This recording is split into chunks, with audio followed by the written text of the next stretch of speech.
Hello and welcome back to All About Community. When we went to break, I was speaking with Pastor Bishop Bob Jackson, Axel Gospel Church, right here in the city of Oakland. And Bishop has some really strong views on lots of issues. And you know what? Most of the time he's right. So you need to listen to the bishop. Bishop Jackson, we had for Secretary of State Shirley Weber running. Apparently, a lot of people didn't know who she was, but now they know. That's correct. I didn't know who she was. We don't seem to get the message in Northern California, at least the black community I'm looking at. Didn't even know Shirley Weber, the Secretary of State, was a black woman. Absolutely. Didn't even know that. So, but I'm glad she's doing well. And it looks like, in the runoff that's coming, she's going to do well. It looks as though she's going to continue. Oh, absolutely. She's an incumbent, by the way. Yeah, incumbent, she's and an got incumbent. almost 74%, I believe it was, of Yeah, the vote. So, yeah, yes, but don't yes. forget to go to the polls and vote. Yeah, don't take take anything for granted. You took it out of my mouth. That's exactly Now, what about right. the city council race that's coming up in the general election in November and the mayor race? Any thoughts? Any viewpoints? I know. Let's not get depressed. Matthew, I think we'd have to fade to black, okay? Because you don't want my viewpoints, you don't want my opinions on any of the local people that's running, because I'm just concerned. Well, just talk in general. Give us your general philosophy of what you would like to see in office. Well, How's that? first of That all- way you don't have to name any names. Okay, great. Let's look at the ones who's already in office, as city council and whatnot, that are running to be whatever, and let's see what they've done. My thing is, it's time to start what have they examining. done? Yeah, that's exactly my point. It's time to examine people on their record.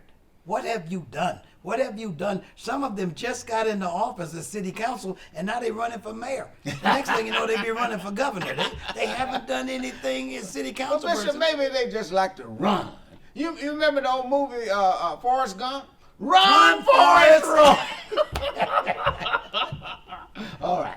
Let me get more serious. No, here. but you're absolutely correct. My thing is, when are we going to start voting for people who's got a track record Right. of doing things productive in our city, that's getting the job done, that's able to get the job done, and the way we the community want it done? That's the people we need to be voting for.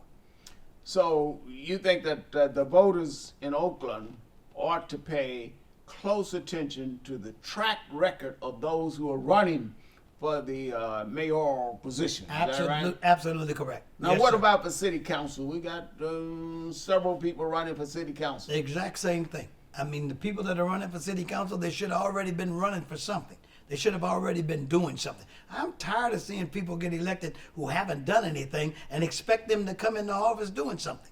If you haven't done anything till now, getting that position and that title is not going to cause you to start doing something. Well, good point. I mean, be honest. Well, now we continue to have a high homicide rate right here in the city of Oakland. Correct. A high crime rate right here in the city of Oakland. Of course, Correct. across the nation as well. Correct. What do you think, more specifically, we should be doing here in Oakland to deal with the crime rate and the homicide rate? I think we need to be doing more with spiritual health.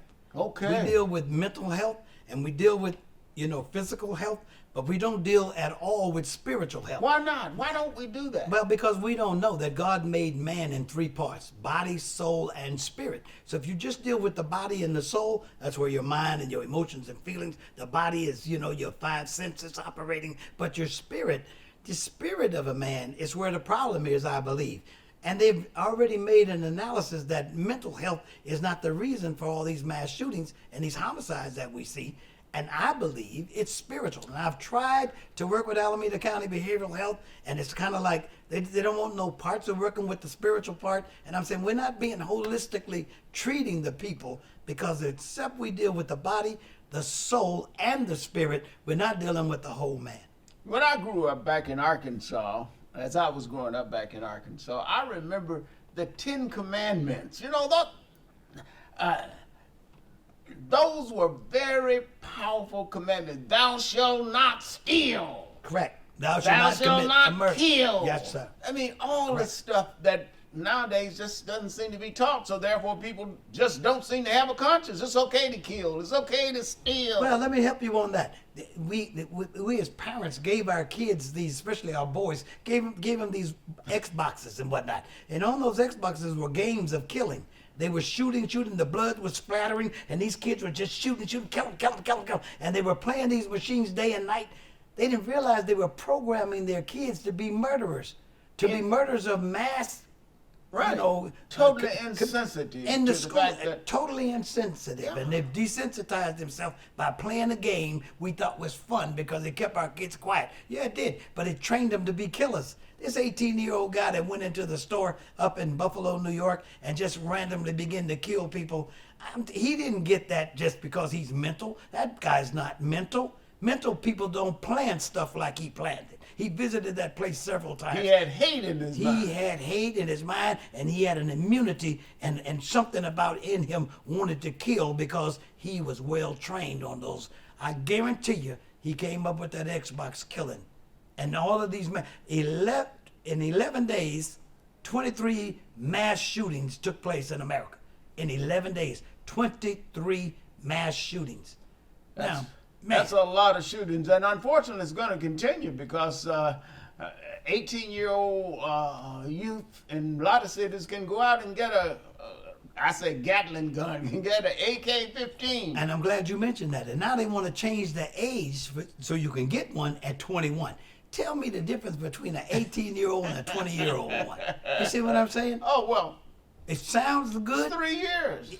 That's going to cause him to mature and not kill people, and because he's now 21, he's grown, considered? No, sir. That's not going to change not one thing. It sounds good, and we want to change the laws about guns, and you got to be 21 to get an automatic one. It sounds good, Bishop. It sounds good, but we're going to have to go to break, so don't touch that remote. Matter of fact, just put it down. We will be right back with All About Community. My name is Robert L. Harris. I am your host, and I'm speaking with Bishop Bob Jackson, Axel Gospel Church.